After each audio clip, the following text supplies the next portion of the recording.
me. Hello and a virtual welcome to the London Library. My name is Claire Berliner and I'm the library's programme manager. The London Library is a beautiful literary labyrinth in central London with over 1 million books on 17 miles of shelves. It was founded in 1841 and has offered space and inspiration to a wide and open community of writers. I'm getting a feed of my own voice. Sorry. That won't mute. Sorry, Jake, tech person. Right, sorry, I'm going to start again. Hello and a virtual welcome to the London Library. My name is Claire Berliner and I'm the library's programme manager. The London Library is a beautiful literary labyrinth in central London with over 1 million books on 17 miles of shelves. It was founded in 1841 and has offered space and inspiration to a wide and open community of writers, thinkers, readers and artists ever since. We've had some very illustrious former members, including some of the most famous short story writers, Charles Dickens, Arthur Conan Doyle, M.R. James, Vita Sackville-West, Muriel Spark, Angela Carter, amongst many others. One of the best bits about the library in the basement is the Times room, which has a copy of every edition of the Times from 1813 to 2000. And it's pretty easy to lose yourself for hours looking up obscure news items and classifieds and all sorts of things. So our association with the Times goes way back, and we're delighted to be hosting this event tonight, which is one close to the library's heart, as it brings writers at every stage of their career from all over the world together to celebrate storytelling and the written word. Tonight is an opportunity to hear from all the shortlistees of the Sunday Times Audible Short Story Award ahead of the announcement next week, and you're in for a treat. To tell you more and to talk a little bit about the judging process and introduce all the writers, I'm going to hand over to Chair of Judges and Literary Editor of the Sunday Times, Andrew Holgate, and fellow judge, the novelist David Mitchell. There may be time for David and Andrew to take questions at the end, so do feel free to put any you have in the chat, and if they can come to them, they will. And now over to Andrew and David. Thank you, Claire, and welcome everyone to this very special introduction to the 6 shortlisted authors on this year's £30,000 Sunday Times Audible Short Story Award. I'm Andrew Holgate, I'm the literary editor of the Sunday Times, and I'm delighted to have David alongside me, who, along with fellow judges Yi-Young Lee, Curtis Sittenfeld and Romesh Gunasekera, well, they made up a pretty crack team of judges for this year's award. And we had a huge amount of fun doing this, actually, I think. This year's shortlist was stunningly good, really, really stunningly good. Wonderfully diverse, rich, comedy, which is quite a rare thing in short stories, I find, to war, to the most resonant emotional drama. And it was also a very varied group of writers. So we had 2 relatively new British writers in Rachael Fulton and Jonathan Gibbs, alongside 4 American writers, Susan Choi, Laura Demers, Elizabeth McCracken, and Rabih Alameddine. Now, in a minute, we're going to introduce you to each of them in turn, and they will each do a small reading from their stories, and then we'll either David or I will chat to them. But first, I just want to, David, just have a quick chat with you about your experiences of judging this year. It was only after I had asked you, and you had very, very generously agreed to do the prize, that you admitted this was the first judging you had ever done. Is that right? It was indeed. I'm trying to think of earlier instances of non-literary contexts, but beyond a sandcastle competition at our local beach in about 2008, I'd never judged anything. In return, I must confess that my motives weren't altogether altruistic. I'm having a go at writing some short stories this year, which is not a form I've ever really immersed myself in before. So it was also an opportunity, hey, 2 birds with 1 stone, to learn from the best, to learn from some literally of the most wonderful short stories written in English in the last 12 months. It was too good to pass down. How did you find the experience? I mean, did you find, I was thinking about this before, did you feel that there was any thematic coherence to what we read?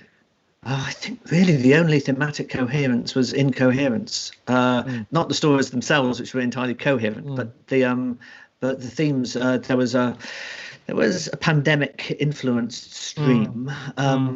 Maybe not as big as I thought there might be. There was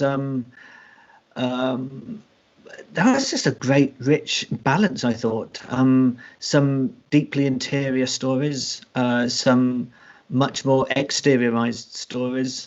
As you said in your intro, really, that a varied smorgasbord of genre, of tone.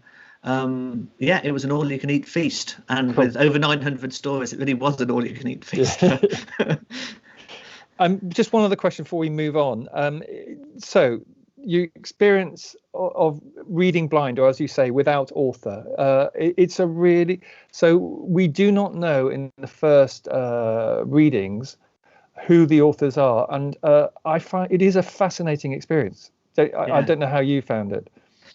Yes, it was. Well, I didn't have anything to compare it to, I guess, because I've done no judging before, as you said. But it was quite a big reveal when the names were revealed, and I hope no one's going to put me on a hit list to kind of get in the future.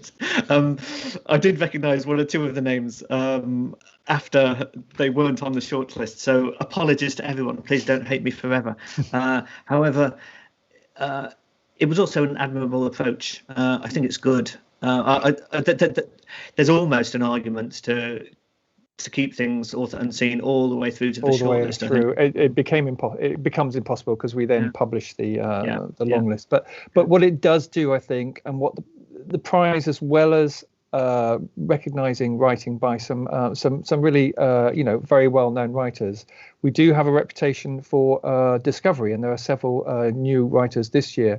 We were the first prize to recognise Sally Rooney, for instance. I have to confess, I'd never heard of her when she was before she was shortlisted. So it was, So it is a strong point.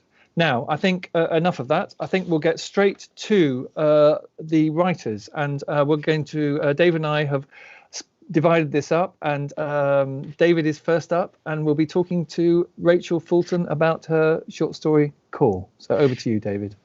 Rachael, I'm ever so sorry. You're not only first, but you end up lumbered with me as well. Sorry about that. Very happy to be. What a cracking story. We all loved it. We all loved all of them. But there's a freshness, an immediacy, an utter lack of self-consciousness that, if I may, without sounding like the old geezer that I am, it belies your youth. It feels like the work of a much older writer. Perhaps we could hear a short excerpt from it, and then we can have a little chat about what we chat about afterwards, if that's okay. Yeah, of course. Thank you. Work away. Third time. Hi there, it's Jill McMaster. Yeah, sorry, she's not great. She was telling me about what happened. Oh, it's a damn sin. She's been a bit sick, bless her. Oh, no wonder she's upset. Is she on her own? No, I know, of course. But the father? I see. God, what a shame. How terribly sad. Lord. She passes out in the passenger seat this time, slumps into the window with a glass clunk to the forehead. There's beige vomit in her hair. Don't piss yourself, I think. They're my jeans. I fireman Sam her onto the couch. She's all bones these days, a tiny sparrow fallen limp on my shoulder. She wakes up in the recovery position, me holding her shoe. Kathy, she says. I'm here, I say. She's gone. She's gone. I know, I say. I know. She's gone. I know. Come on, have some water. Come on. She takes a big gulp and lies back. She mutters some other slevoured nonsense. I go to stroke her hair to make an effort, then remember the sick and withdraw my hand. I'm sorry, Kathy. She nestles into the cushions, soothed for a few minutes. Tell me about the photo of Mum. She gulps through a sheet of snot. It goes quiet again. I don't want to tell her. Please, she says. How can't I know? Is it a secret? Get some sleep, I say. It's not fair, she says. None of it's fair. In the morning, she's out on the walkway overlooking the cliffs, grey layers of sea and sky stacked atop each other out into the distance. Gulls dive against the wind, rising and falling in the currents. She doesn't see them. She says, Sorry. I'm sorry it's like this, Kathy. What am I going to do, Kathy? When will it stop? I don't say anything, because I don't know. Spindly finger bones wrap round her head. Alka-Seltzer fizzes in a glass. I'm low on the other tablets. I should have rationed them. I wonder how long she will stay, when I can get the quiet back. She lights each new cigarette with the old, hand trembling, crumpling the fagged outs into the flagstones I paved for Mum's chair. I should have brought her back here, she says. To meet you, to meet Mum. I shouldn't have stayed away so long. Well, you know what I was like. And Cairnstroon's hardly the place. I'm sorry for the way I left it. I should have come back for the funerals. You know how it is. I just couldn't be here anymore, you know? I don't say anything. I've always been here. Fifth time, she doesn't make it to 9 p.m. There's folk in the restaurant still eating, says Paul. And, well, no disrespect here, Ken, but she's putting folk off their sticky toffee talking about the weigh-in. We've had a complaint. It's not her fault, but, well, Ken. I order a pudding for both of us to take away as a gesture, though she stopped eating. She sees me walk into the pub and knows the game's up. I nod at Paul, though I'm sick of the sight of him. In the car, she stares out the window and tells me all the lovely people she spoke to, how everyone was so lovely. There was a really lovely woman called Jan. Same folk that complained about you ruining their pudding, I think, but I don't say it. Hey, it's been a good few weeks since I read your story, but just hearing that excerpt brings it right back. It brings the pain back, as the viewers will be able to discern from that. It's a portrait of alcoholism. It's a portrait of the limits of sympathy as well. How you can love someone, but even though we'd like that, but yes. As an interviewee, occasionally myself, I sort of try to come up with devastatingly original questions. I find myself a bit of a loss here.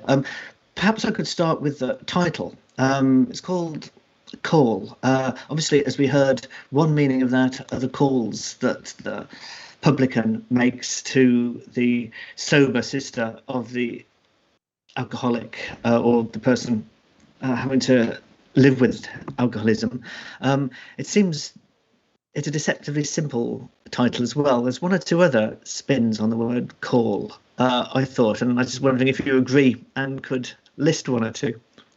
Yeah, so not spoiling it for anyone that hasn't read it, but the call later in the piece is the call that the sober sister makes to their deceased family member, their deceased mum, and it's just for a comfort really in her grief. She uses a shell to speak to her mum, and that was inspired from something that actually happens in Japan. They have a phone box set up that has the cord doesn't go anywhere, but people go there to call the relatives that they lost during the tsunami, and the actual act of calling comforts them. Yeah. So I really wanted to write a story that was about the thread that connects us with the people that have passed over, and how we communicate our feelings, because, you know, they're gone and they're not feeling anything, but we're the ones left to harbour all this grief, and how we maintain that thread with them. But also, you know, this very visceral real life calling that incessantly comes from the pub with our real life present problems. So those were the two things that were reflected in the piece. We got a glimpse of your just your skills as a stylist there. It's just pitch perfect. There's it's almost sparse, but it's not too sparse. It's the occasional killer 5-star metaphor, but nothing but those. This isn't really going anywhere, but your skills as a stylist are evident. I'm a bit of a structure geek myself, and I just love the structure of your story. It's a sequence of calls, but a sequence of steps as well that put me in mind of the steps of that Alcoholics Anonymous use as means out of alcoholism. It seems in a rather infernal way in your story, these steps were kind of reversed. They were going down rather than up, without giving the end away. Is this a question? Not necessarily, but where in your composition of the story did this fabulous structure announce itself? Was it right at the beginning, or is it something you found by doing? Well, I really wanted to make it seem incessant, because when you love someone who has hazardous drinking problem, or any kind of substance abuse problem, or even a mental health issue that they're really struggling to help themselves, and you're the main person that should be supporting them, it does feel relentless. And that should also be reflected in the sea in the piece, because it's constantly eroding the cliffs, and it's not in control either. So I really wanted the calls to reflect how constant it can feel to love someone that has such complex problems and needs. But actually it was a real struggle to not, it jumps around. We don't see all 11 or 12 calls, but I was like, you don't have to write about every single one. So that was a conscious effort to do something different. Otherwise it would have been much longer, but I think it's just the right length for what it is. I think that's one of the really engaging features of the story as well. It does leave these spaces. It leaves work for the reader to do. As we heard in your reading there, there's blank spaces in the gaps when the publican calls. There's also blank spaces between the calls. And it's a particularly satisfying thing as a reader to be sort of entrusted with that ability to almost participate in the story yourself. It's a beautiful piece of work. I would love to spend the next half hour asking you about it, but the iPhone of time is telling me that it's last orders for you this time around, I'm afraid. Okay, I'm being consumed by Scottish sunshine slowly. You're not going to see me in a it's a great honour to have read your story, and I predict you're going to have a wonderful, long, vibrant career ahead of you, and I can't wait to see what you do next. The very best of luck with everything. Thank you. Thank you too, Rachel. I'm afraid, folks at home, there's another dose of me. I'm also, for entirely random reasons, I have the honour of introducing Jonathan Gibbs, who wrote a fabulous story, very different to Rachel's, of course, but that's the point. Set in a theatre, in a theatrical context. Lovely to meet you, Jonathan. If you could honour us with a short reading from your wonderful story, A Prolonged Kiss, please. Thank you very much, David. The kiss comes at the end of Act 3, just before the interval. It's the moment we all, not just me and Colm, have been working towards. Our job is to establish the conditions for its existence, to have it seem inevitable when it comes. Nina, The 19-year-old wannabe actress and Trigorin, the fashionable writer twice her age, have been attracted to each other since they first laid eyes on one another. She's read everything he's written, and he's bored of his affair with Arkadina, the now past-it actress whose country house they're all staying at. Of course, the person Trigorin should really fall in love with is Masha. She's the most interesting character in the play, even if we all agree that Nina is the better role. With Nina, you get the monologue in the first act written by Konstantin, who's in love with Nina. In fact, when you look at the characters' relationships, it's comical how there's not one fully requited love affair among them. Medvedenko, the school teacher, loves Masha. Masha, the fool, loves Konstantin. Konstantin loves Nina. Nina loves Trigorin, as does Arkadina. Even Polena, the wife of the estate manager, is having an affair with Dawn, the pompous doctor, though he refuses to elope with her. The scene between Nina and Trigorin is the bright heart of the play, the only moment when love seems a possibility and things might turn out all right, even if other people get hurt. And that kiss at the end of Act 3 sends the audience out into the interval buoyed up on a sense of hope of a sort. Because even if they don't know the play, they'll know enough to see that a happy ending to Act 3 can only mean unhappiness to come. Trigorin, in an undertone. You are so beautiful. What bliss to think I shall see you again so soon. She lays her head on his breast. I shall see those glorious eyes again, that wonderful, ineffably tender smile, my darling. A prolonged kiss. So from 10 feet apart, at the end of the first exchange, he takes a step towards me and pauses. Then I go to him. We meet center stage. There's a beat as we hold each other by the hands. We share a glance, enough for the characters to confirm silently what they are about to do, both now and at some point in the future. And then I lay my head against his chest, eyes out towards the audience. This is my favorite moment in the play. Colm can't see my expression. And for those few seconds, I can have Nina feel anything I want. Bliss, pride, astonishment, fear.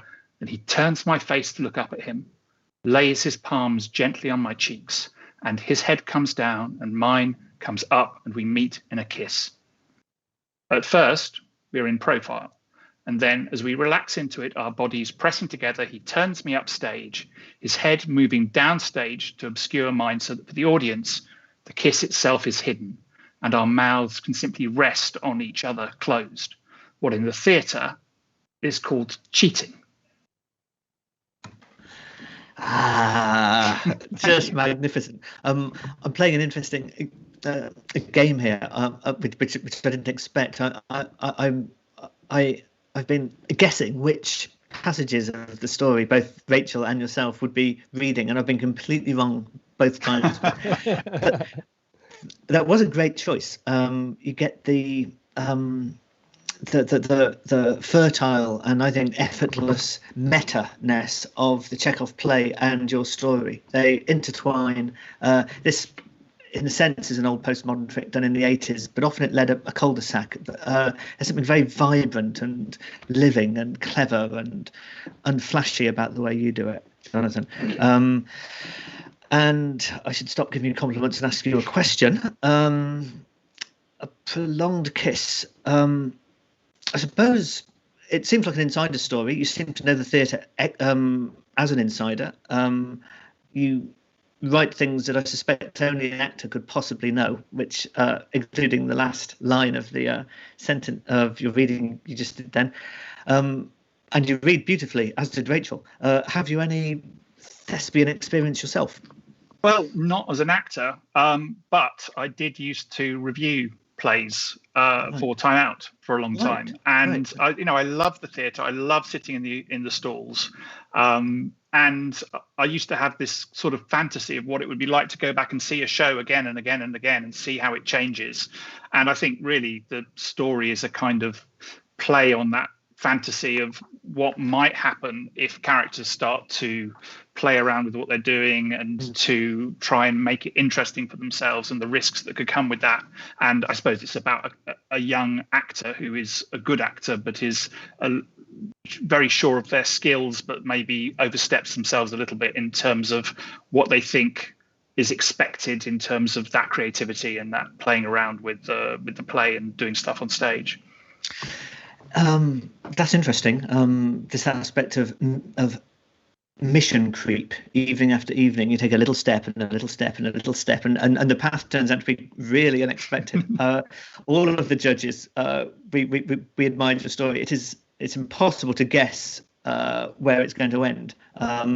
It seems a story in acts. There's different flavors in each of the acts. For me, though, what if I were to single one of its merits out for particular praise, it is a portrait of the Faustian pact of the actor. It's about the blessing and the curse of being an actor. It's about how even after all of the Chekhovian drama that goes down, as a result of the relationship that happens, the affair we can call it, that happens backstage, it all becomes raw material for the actor. It's as if for the actors, the true price is there's never a fourth wall. Once you devote yourself to that profession, to that vocation, if it is a vocation, then there's this wonderful, terrible price to be paid. That's not really a question, but if you could throw me a lifeline here and respond to that to make it seem like a question, I think I'd be really grateful. She falls for that. But obviously, I mean, what's fascinating about theatre is that some actors aren't like that. Some actors are completely different off stage and on stage, and they turn it on stage, and off stage they're very ordinary, boring people. And I think her problem is that she, the main character who plays Nina, she thinks that she's the same off stage and on stage, and she thinks that the skills she's got on stage, or the powers she's granted on stage, she can use off stage as well.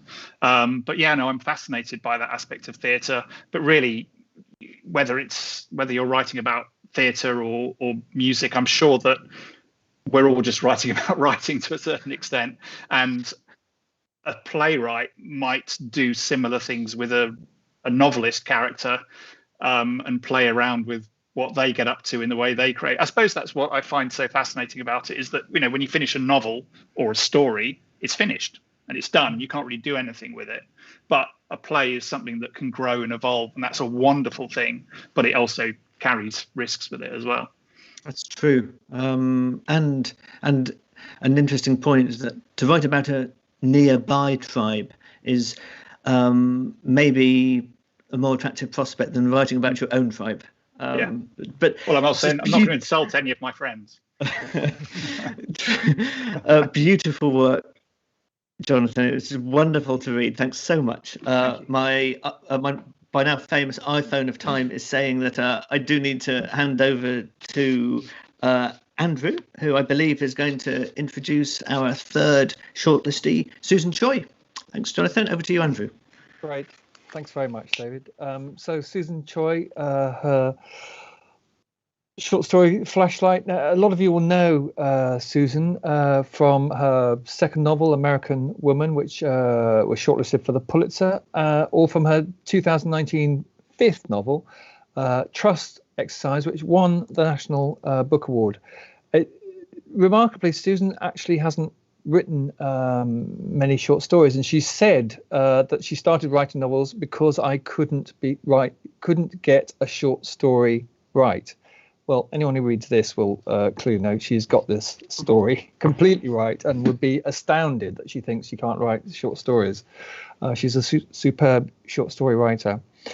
Flashlight is the story of a 10-year-old girl who at the beginning of the story suffers a catastrophic loss when the father, who's holding her hand as they walk along Boom by the sea and a flashlight to help them get home, drowns right in front of her, we suppose, and who in the course of the story enters into a really tricksy, angry psychological battle with the psychotherapist who's trying to assess her and assess that the anger that is welling up inside her, particularly towards her mother, it's tense, it's absorbing, it's psychologically incredibly acute. What is particularly good about it is the way it completely inhabits this 10-year-old's mind. And you completely understand the way she is locked in by the traumas that she can't quite understand or comprehend. I had flashbacks to my own childhood while I was reading it, and this sense of incomprehension you have as a child and anger at the same time, and just not able quite to navigate your way around things. Now, Susan couldn't be here, I'm afraid. She's somewhere in the deeps of New England, and not near a signal. We didn't stupidly get her to answer any questions either, but what we did manage to do was to get her to read from the story, which you will hear now. I'm reading from about a quarter of the way into my story, Flashlight, in which 10-year-old Louisa is taken to a child psychologist to, she's told, discuss why she's repeating the 4th grade. The appointment had been in a brick office building with a half flight of stairs at the entrance, and as they climbed, her aunt said, "This is why your mom couldn't come with us, because of these stairs. I called ahead to ask if there were stairs, and sure enough, they told me there were. Your poor mama." "She's not sick," Louisa said. "What's that, honey?" Louisa was silent. "I didn't hear you, honey." Now Louisa could pretend that she hadn't heard. This was effective. No one was ever listening closely. Even the people who especially claimed to be listening were not really listening. It was this way with the man at the appointment. "My name is Dr. Brickner," he said, making a show of bending down to shake her hand. He had already made a show of leaving her aunt in the waiting room, and another show of reassuring Louisa that her aunt would be right there waiting for her, as if Louisa were in any fear that her aunt might disappear. Louisa's aunt was like a bright light that Louisa couldn't turn off.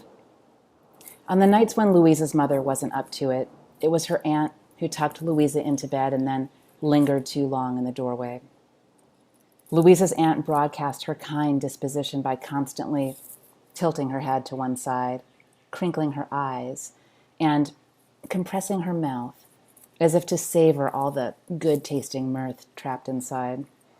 Sometimes, performing this face for Louisa, she added nostalgic comments about her 2 grown-up sons and how precious it was to be reminded of them by Louisa's novel presence in her home. Louisa doubted her aunt felt this way. Until she and her mother had moved here, Louisa had never heard of this aunt and uncle. Her mother's brother, whom Louisa was now meant to pretend she'd known about her whole life. Her whole 10 years of life, during which she had never heard their names, or seen their photos, or received a card or a gift from them on her birthday, had never answered the telephone to hear either one of them ask for her mother or her father. Now she lived in their house and drank orange juice with them staring at her. They behaved toward her the way all adults had since her father had died, with a combination of hearty attention and squeamish discomfort. "Brickner, like this ugly brick building we're in," the man had added, heartily. "That's how you can remember. But my first name is Jerry, and I'd like you to just call me that. Can I call you Louisa?" "So I don't need to remember," she said. "What's that?" He pointed his grin at her. "What'd you say?" "I said, I don't need to remember Brickner like this ugly brick building, because you said I should just call you Jerry." The man reared back and raised his eyebrows. "Let me guess, you're a very smart girl." "At least smart enough to be in 5th grade. "Oh, I'll bet. I'm sure there's no doubt about that," Jerry blathered, not listening, which was how she had understood that the appointment was not about her grade level. Thank you.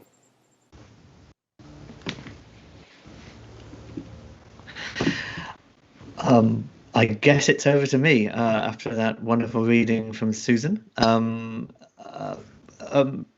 Laura Demers, lovely to meet you and to see you. Thanks for joining us. Thanks. Good to see you. You're the author of a magnificent story called Sleeping Beauty about a woman who makes a precarious living out of being a rentable Disney princess. It's funny, it's painful, it's wistful, it's visceral, it's occasionally sinister, it's utterly emotionally engaging. It's got a killer of a photon torpedo at the end that just demolishes the way you thought it was going to be. It turns it on its head. It's all the things I love in a short story. It's also got such a wealth of detail that simply couldn't be it couldn't be dreamt up. It couldn't be imagined. I have to ask you: have you ever been a hireable Disney princess, Laura? No, I failed acting in 6th grade, so I don't think I could pull off a Disney princess.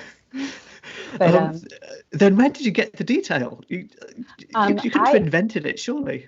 Well, my niece, when she was 3, my brother got a Disney princess to come, and I just thought I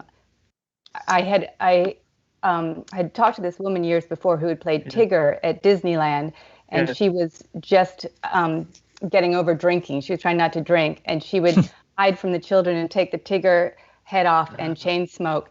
And then so when I saw the Disney princess a few years later, I sort of put the two together. And just thought, what if she was completely together, my niece's Disney princess, but I just thought, what if those two were together? And I sort of combined the image of that. I have to credit the lady who played Tigger for portraying, just telling me how awful that was to have to be wonderful and happy and sweating in this costume when she was trying to not drink. Yeah, it's a fun example, I think, of how a writer is many things, especially when we're off duty, but also detail harvesters and character collectors and location scouts and casting agents and interviewers. For my first agent used to say we ought to walk around with a sign round our neck just saying unclean, just to warn people that anything they say may be taken down and used our we steal stuff. we do. It's your story sort of feels in an American tradition. It's whip smart. It's hugely attuned to language and nuance. It also feels entirely yourself, entirely original. And I suppose this is leading me to a question, which isn't isn't a particularly original one, but who would you view as your patron saints of the short story? Not necessarily influences, but people who you are glad are there to remind you to strive for excellence. I mean, they're such classics that I'm almost afraid to say them, but I love Flannery O'Connor and I love S. Scott Fitzgerald. In fact, I kind of cribbed the theme of one of S. Scott's stories for this one. There was Babylon Revisited sort of inspired this a little bit in a strange way, kind of the theme of that, and inspired this story. But those are I think would be my top 2. But I love Catherine Mansfield. I love Somerset Maugham. I love a lot of new ones too. I did a little video on Kirsten Valdez Quaid, who just does amazing short stories. It just came out in 2015. I love her stuff. So there are a lot of new ones I love too. And one of my favorites of all time is this Joyce Carol Oates. Oh gosh, I can't remember the name of it now. Where are you going? Where have you been? It's a very sinister short story, but I think it goes down as my all-time favorite, even above Babylon Revisited. Well, I think one day, if they aren't already, but people will be saying the same. People, I think, will be referring to you in the same group. It's a masterly. That's very optimistic. Thank you. I think it's pretty. Sure. I'm a reading, my lord. Sorry. My fault. You better read. Sorry. Sorry about that. Okay, here we go. I feel fine about the costume mistake now. I was under the impression this was a children's party. I'm sure I was led to believe that. I will look at the email when I get a moment. At any rate, I feel in the right now, or if not in the right, then at least not in the wrong. And in fact, Gary is so drunk when I'm finally presented to him that I'm sure I could be dressed as Big Bird or Mao Zedong and he wouldn't know the difference. He's sitting outside by a navy tiled pool with a girl wearing a string bikini under a long diaphanous top. I wonder if this is the woman who might throw a fit. She looks far too beautiful and young to be in a position to suffer heartbreak. She is so beautiful, in fact, even for this city, that I stare a beat too long. She stretches her neck and holds up her hair. It seems a reflexive gesture, as if she's required to show all her angles to strangers like me.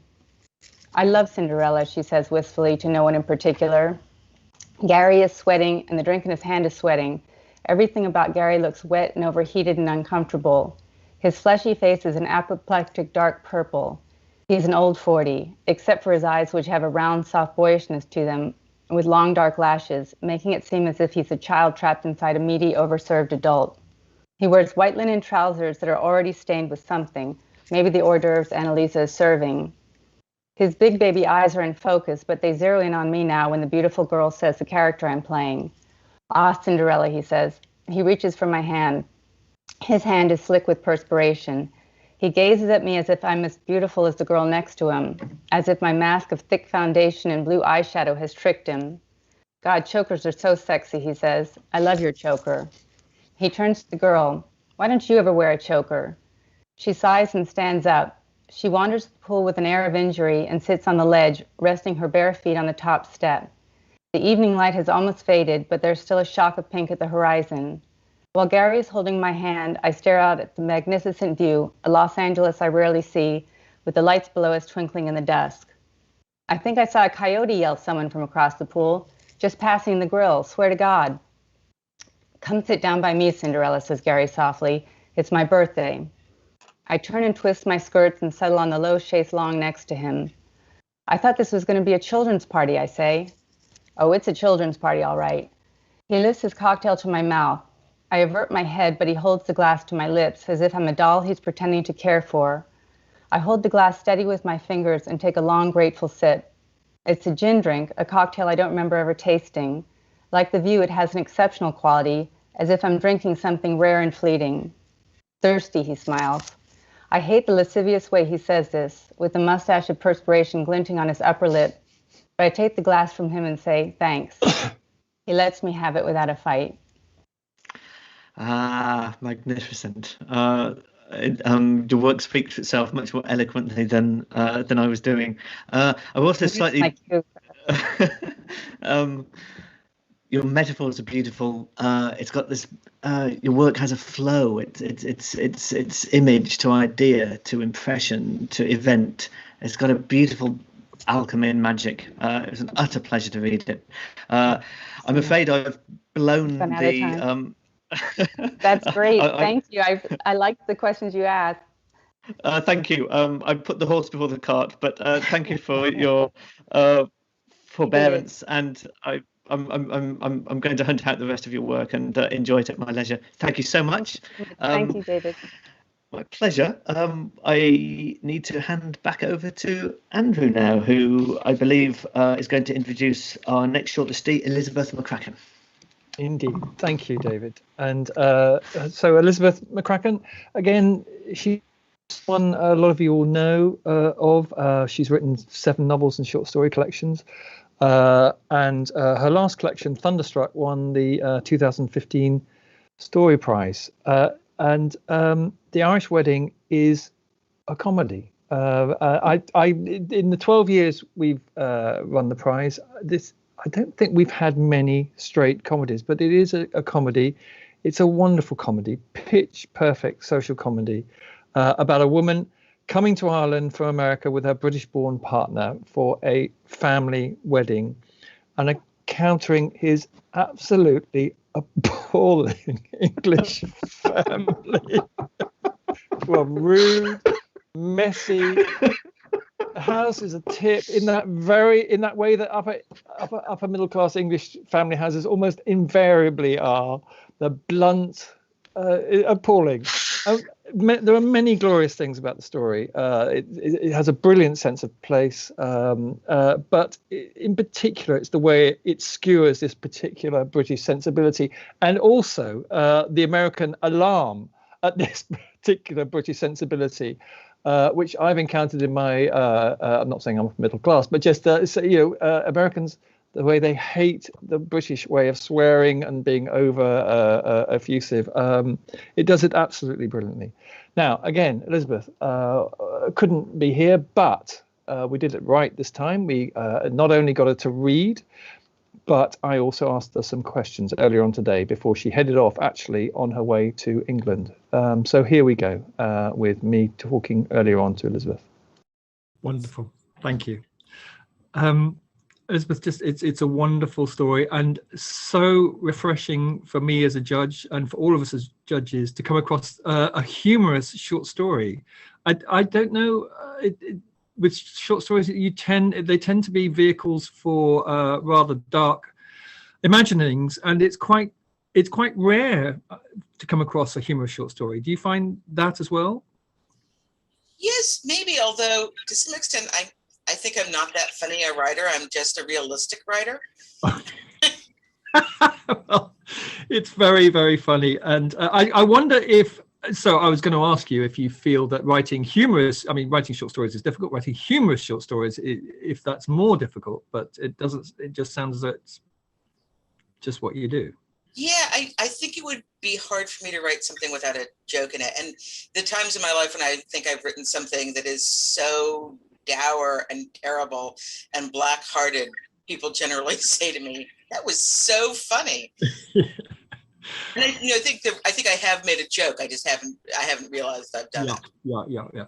Now, what is brilliant about the story is about an American woman and her American English partner coming to a wedding in Ireland of an English family, essentially, and an eccentric upper middle class English family, and you skewer the upper middle class English sensibility so well. They're filthy, they're rude, they're scatological, they're blunt.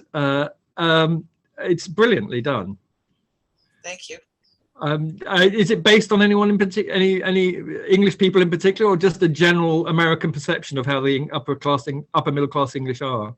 So I should make it clear, because my in-laws are all lovely English people. Okay. That there are no human beings in this story that are based on anybody I know in real life, and It's sort of a compressed.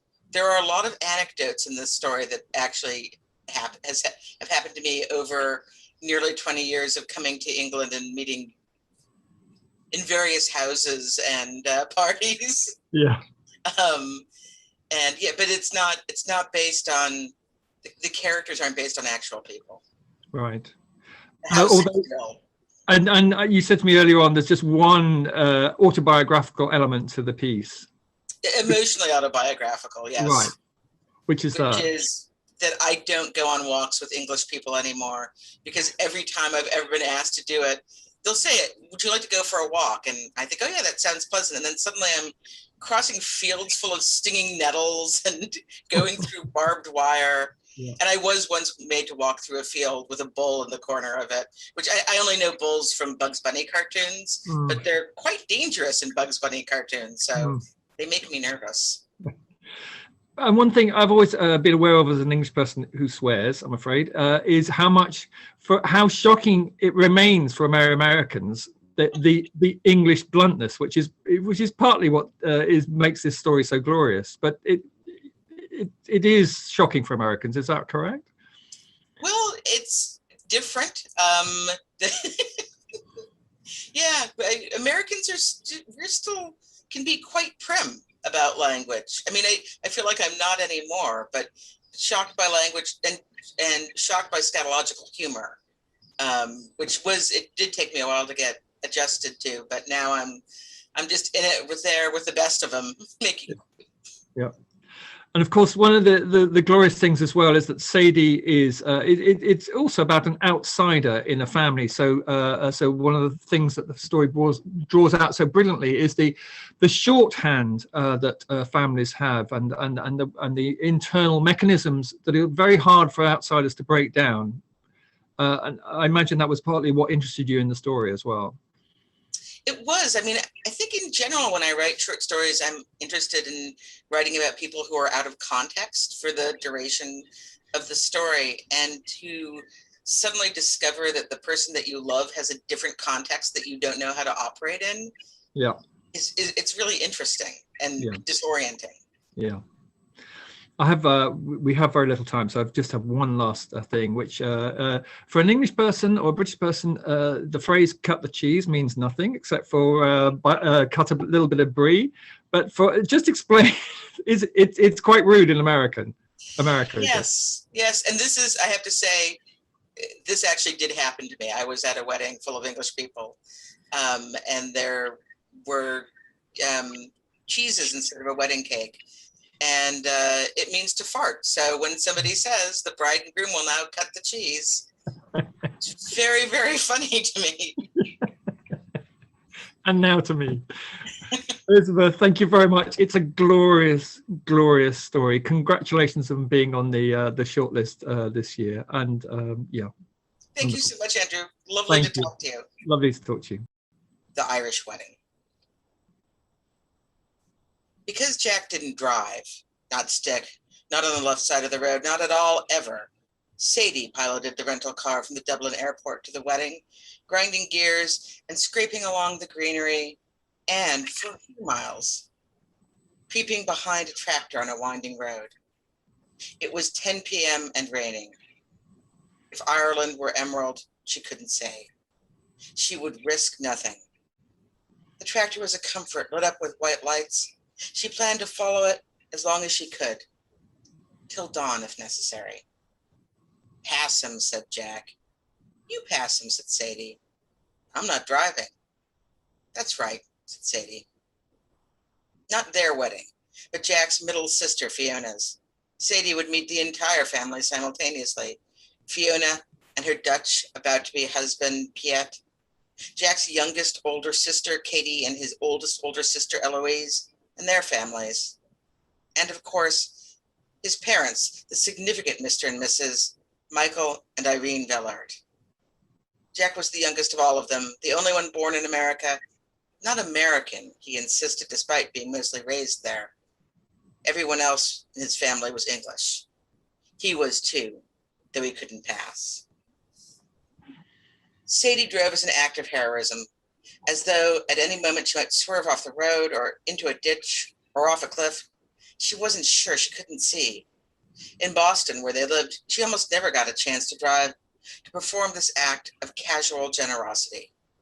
When she did, Jack was full of gratitude and compliments, passed her snacks and drinks, read to her from magazines. They were still in the early days of their life together. This was their first wedding. You're a little close, said Jack, to the side here. He didn't drive, but his body acted as though he knew all about it. It braked and seized up and readied for death. The rental car was small, bright blue, a brand and model Sadie had never heard of, with some sort of winged, scaly, mythical creature in the middle of the steering wheel. The wedding would be in a large Irish house near the town of Clonmel. There was nothing for it but to drive. The good news was that the house belonged to Fiona and Piet, who'd bought it for a song after its occupant had died in one of its many rooms, so the whole family could stay there for free, and, once there, they could drink without worry.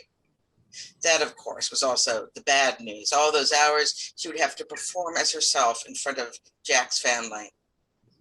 They had flown all day, through the air and through time zones, and now it was the middle of the night. So, and now to our sixth and final author on the shortlist this year, the Lebanese American writer Rabih Alameddine. And Rabih, thank you for joining us, and thank you for your patience as well. My pleasure. In the last, yes. Now, I'll just introduce you slightly, if you don't mind, but another author with a substantial oeuvre behind them. I shouldn't really tackle that word oeuvre, but I did. Novels, short stories. You've received the Guggenheim Fellowship. You're a finalist for the National Book Critics Circle Award, and you have a seventh novel coming out. Seventh book, a novel, The Wrong End of the Telescope, which will be published in the UK this autumn, I'm glad to say. Now, Rabih's shortlisted story is called The July War, and it's a brilliantly disquieting tale of life during wartime, set in Lebanon, I presume in the 2006 war. Is that correct, or is that not? You call it the July War. Yeah, it is called the July War. It's in 2016. 2016. Okay. Oh, that's interesting. And it mixes a young boy's sorry. 2006. 2006. You know, time. There've been a lot of wars. and at my age, you know, I still try to remember that the 80s were not 20 years ago. You know, it's like disaster. Anyway, I'm back on my my script here. So it mixes a young boy's obsessions with the 1960s. Raunchy novels by Jacqueline Suzanne and Jackie Collins. If anyone remembers looking through those, it's very funnily done. With David's put his hand up, I can see in the background. With his over-exuberant father and with the local bully who is threatening him. And he mixes all this up with the shelling coming in constantly from Israel. It goes on interminably in the background. The story manages to be both funny and tragic and very, very poignant as it introduces us to a world of ordinary lives lived during extraordinary times. And it completely opened my eyes to what it would actually be like to live during those times and how ordinary life sort of just goes on during it. It's superbly clever, and it's an incredibly well balanced achievement between the personal and the political going on in the background. So, Rabih, will you just read us a bit, and then we'll have a quick chat about it afterwards? I'd love to. The July War. In summer, our neighborhood quiets in phases. The quieting begins in May. Schools give their older kids, the 17 and 18-year-olds, a month off to prepare for the baccalaureate exams. Following a ritual as old as our parents, the students retreat to residences out of town, to peaceful chalets and cabins away from civilization for communal study and living. As noisily as migrating birds, they return for the state exams in June. The school ends for the year. A couple of families travel abroad. A few more leave for the mountains. An outsider doesn't perceive the slow but sure change in the neighborhood's population until Beirut broils in August. In early July, our neighbors across the landing, the Masris, left for the mountains. They wouldn't return from their summer home until late September with its cooling temperatures. That was the summer I was promoted to the apartment's caretaker, taking over from my brother. My father insisted that I look after the Masri home because he thought that at 13, I wasn't yet behaving as an adult should. I needed to become more responsible. I'd been receiving talkings to, lectures with full arm waving and hand gestures every day for a month. In the mornings, in the bathroom, as my father in boxer shorts and t-shirt stood before the vanity mirror, words would wobble out of the snow-white shaving foam.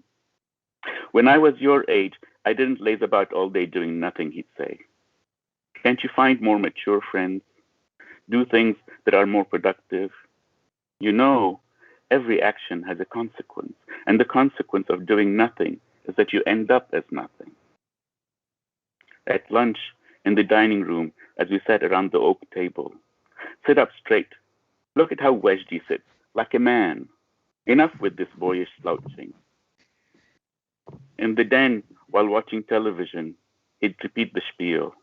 Except after dinner, he made it sound as if the thought had just occurred to him. You should be thinking about what you want to do with your life, he said. His right arm, as was his wont every evening, held my mother in what I would call considered a matrimonial embrace, and she regarded him with admiration, as though each word of his was a tumbling pearl. It's never too early, he'd go on, his left hand wandering and questioning. What do you like? Solving problems? You can become an engineer. Helping people? An attorney.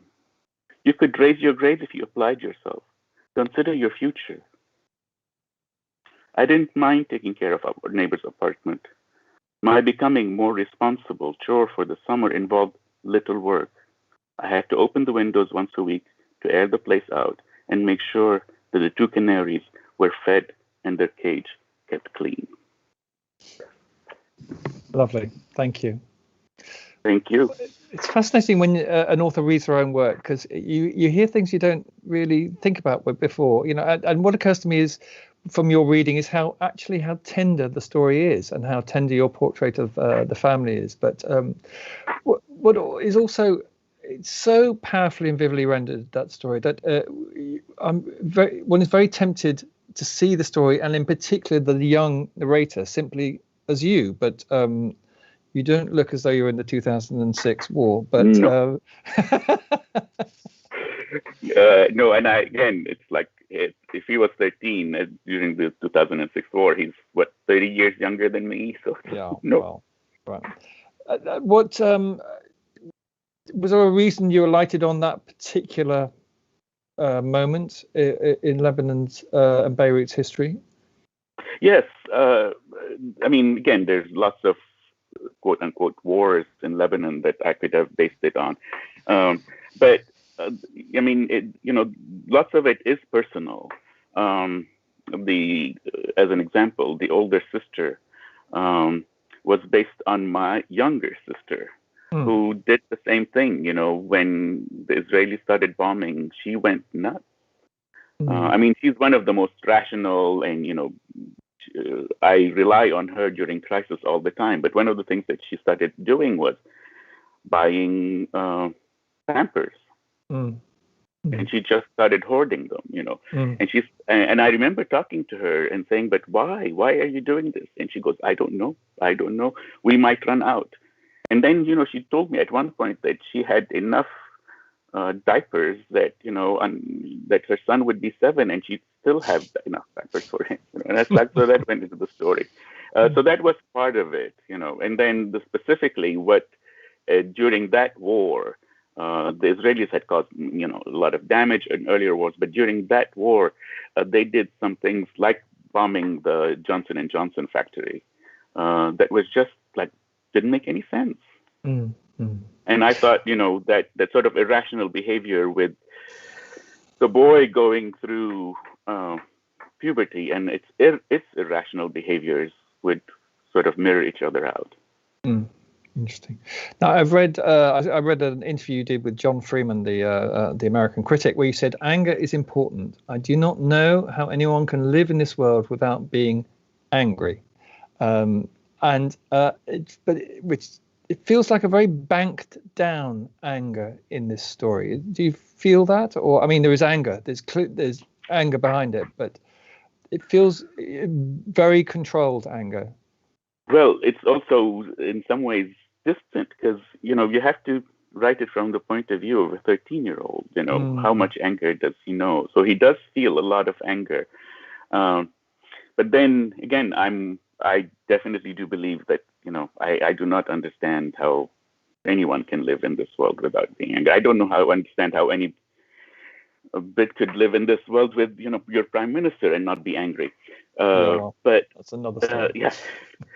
But at the same time, we have to go on living. So it's a control thing, but the anger stays inside. And I wanted to show it and be able to exhibit it without it taking over the story. I'm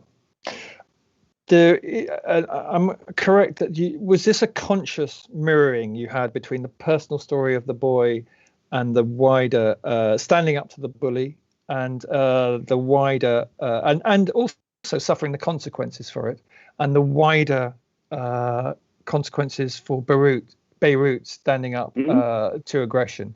It was a deliberately constructed. Yeah, and even at the fight at the end, where one ends up in the hospital, because the 2006 war was started because Hezbollah, or at least what they say, a few members of Hezbollah fired rockets into one small part of Israel. What we got was, and they claim that this is Lebanese territory that they fired into, but then we got the war. So it's basically an aggression on both sides, if you want to say it, but it's unequal aggression, completely unequal, and that's what the story is about. And as I said before, one of the things that's so brilliant is the way you demonstrate ordinary life just going on during the conflict. It completely opened my eyes to how, of course, and you just think, of course, that's how we all would react. We just sort of, and I don't know if that's something you wanted to set out to do in the story. Well, I don't set up to go, oh, this is what it's like during a war. I try to, put out the story, the reality of it. So it's not a conscious decision to show people something. It's a conscious decision of making the story right.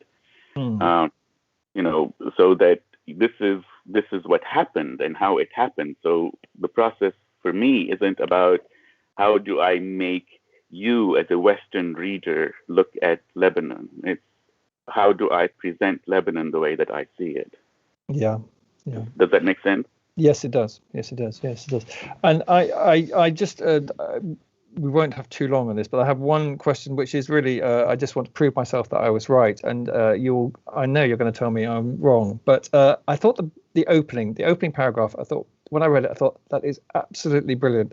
He is lulling us into thinking that we are here on a baccalaureate and everyone going off into the hills, that this is clearly southern France. And then he drops in the word Beirut in the second to last line, and sort of shakes us by the lapels. Now, I don't know if that was a deliberate ploy by you or not. It was definitely a ploy, especially when it comes to the ending.